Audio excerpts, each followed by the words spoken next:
Situation کیا ہے 99.9% علماء جو ہے پاکستان کے وہ اس طریقہ کار کو غلط سمجھتے ہیں، آبجیکٹیو کو ٹھیک سمجھتے ہیں کہ شریعت نافذ کرنی ہے، وہ آبجیکٹیو کا تعین ہو چکا ہے۔ اچھا اور یہ صاحب آبجیکٹیو نہیں اور صاحب نہیں سوری یہ غلط ڈبیٹ آپ شروع کرنا کیا پاکستان میں غلط ڈبیٹ شروع کر رہے ہیں۔ آئین کی موجودگی میں یہ ڈبیٹ نہیں ہو سکتی۔ آئین اسلامی جمہوریہ پاکستان ہے، اس میں تعین ہو چکا ہوا ہے۔ پاکستان میں ایک چیز اور اگر آئین پاکستان میں تو بہت ساری چیزیں ایسی ہیں اس کے اندر میری عرض میں پاکستان سکیم دے رہے ہیں سود والی، مجھے بتائیں آپ کے ایک منٹ وزیر اعظم پاکستان سود والی سکیم دے رہے ہیں تو آئیے پاکستان سود والا معاملہ بھی سن لو۔ یہ سود والا معاملہ ان لوگوں کو چاہیے تھا جو بہت زیادہ کوشش کرتے رہے عدلیہ کی آزادی کی۔ اس عدلیہ کی آزادی کی جنگ لڑنے والوں کے سامنے کو پتا تھا کہ اس عدلیہ کے سامنے اس سود کے خلاف پٹیشن موجود ہے، کیوں نہیں فیصلہ کیا گیا اس پٹیشن؟ کس نے کہا کہ عدلیہ کے ذمہ موجود ہے؟ ایک منٹ اس ملک کے اندر عدلیہ سپریم کورٹ فیصلہ کرتی ہے اور سود حرام ہے اور گورنمنٹ جاتی ہے اس کے اندر لعنت ہے ایسی قسم کی شریعت کے اوپر۔ ایک سیکنڈ آپ شریعت میں لعنت بھیج رہے ہیں؟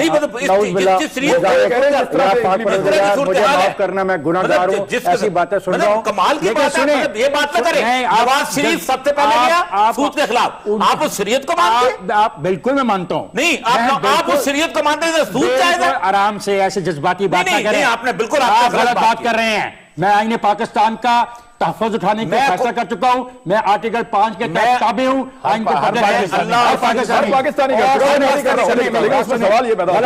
غلط بات نہیں چلے گی۔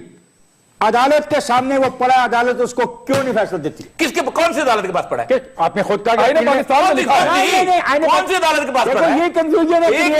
ایک منٹ کون سی عدالت کے پاس پڑا ہے؟ آپ نے خود ہی کہا کہ میں سن تو لیں پورا، آپ کو پورے کیس کا نہیں پتا۔ آپ بتائیے مسئلہ سارا یہ ہے 1991 میں لوگ گئے شریعت کورٹ میں، شریعت کورٹ نے فیصلہ کیا اس کے اوپر نواز گورنمنٹ جس نے شریعت کے کانسٹیٹیوشنل تحفظ کا حلف اٹھایا ہوا ہے، وہ اپیل میں گئی سود کے خلاف، نواز شریف کی گورنمنٹ وہاں گئی، وہاں پڑا رہا۔ اس کے بعد جب سپریم کورٹ میں فیصلہ ہو گیا، کہا کہ جون 2001 تک اس کو امپلیمنٹ کرو۔ اس کے بعد ایک حبیب بینک گیا ہے اپیل میں، گیا نا، سن تو لینا، گورنمنٹ کو چاہیے تھا، میرا ذاتی جھگڑا ہے، گورنمنٹ کو چاہیے تھا نا، میرا ذاتی جھگڑا ہے، سود کے خلاف امپلیمنٹ کس نے کرنا ہے؟ گورنمنٹ نے کرنا ہے۔ میرا ذاتی جھگڑا تو سپریم کورٹ میں 2001 کی آپ بات چھوڑ دینا، 2013 کی بات کریں۔ بہانہ شریعت کو وائڈ کرنے کا کوئی بہانہ نہیں ہے، بہانہ شریعت کو وائڈ کرنے کا یہ بہانہ بنا رہے ہیں۔ اس کا فیصلہ ہو چکا ہے کہ پاکستان میں کوئی قانون شریعت سے متصادم نہیں ہوگا۔ اب مجھے بولنا دیجیے نا، کانسٹیٹیوشن ہے، یہ کانسٹیٹیوشن ہے، ٹھیک ہے۔ اور اس معاملہ کو طے کرنے کے لیے فیڈرل شریعت کورٹ بنائی گئی اسلامی نظریاتی اور اسلامی نظریاتی کونسل بنائی گئی، اور کہا گیا کہ اسلامی نظریاتی کونسل ایسے تمام امور پہ جہاں پہ اختلاف رائے ہو وہ اپنی رپورٹ دے گی۔ وہ رپورٹ اسمبلی، صوبائی اسمبلی اور قومی اسمبلی میں زیر بحث آئیں گی۔ اسلامی شریعت کونسل نے آپ غلط بات کر رہے ہیں، 770 کیسز میں نہیں رائے دے چکی ہے، دے چکی نا، ایک امپلیمنٹ نہیں ہوا۔ میں کہاں جاؤں بھائی رک تو جاؤ نا، اس نے پاکستان نے سکیم دے دی ہے، میں اس کی بات کر رہا ہوں۔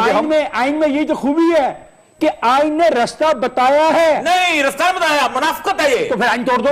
نہیں آئین امینڈ ہو سکتا ہے، ہاں تو پھر یہ کہو، یہ باتیں